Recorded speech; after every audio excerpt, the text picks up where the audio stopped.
How to start trading stocks in under 3 minutes. Step 1. You're going to need a brokerage platform. There are multiple great ones for beginners like Robinhood or Webull, but I recommend you dive right into the thick of it and go with my personal favorite, ThinkorSwim. I'll leave a link in the description. It has a steep learning curve, but also everything you will ever need throughout your trading career, from pre-made indicators to its own programming language to make your own indicators and everything in between. Step 2. You want to open a simulated account or a paper account. This will allow you to trade with fake money for free. Most people want to skip this step and end up regretting it. While this won't allow you to capture the psychology behind trading, it will teach you the absolute basics like executing orders, which is extremely important for a complete beginner.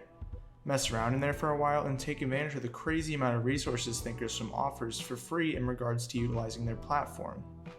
Step 3. Pick up some reading material. Nowadays, our attention spans are so short, we like to find shortcuts via YouTube or TikTok, but there is no shortcut to becoming a stock trader.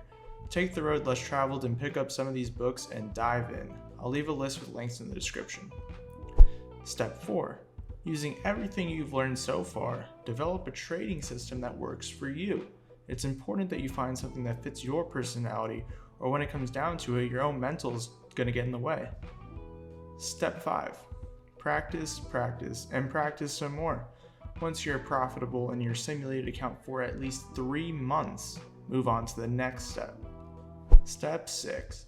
Finally, open up a live trading account and deposit some money.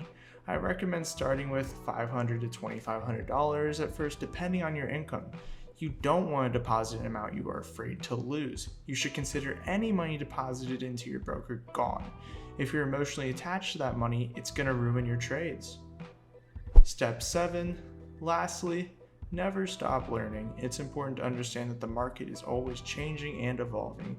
As traders, we are forever students. Subscribe to our YouTube channel for more advanced content, and if you have any questions, feel free to join our Discord and send me or my co-founder a personal message.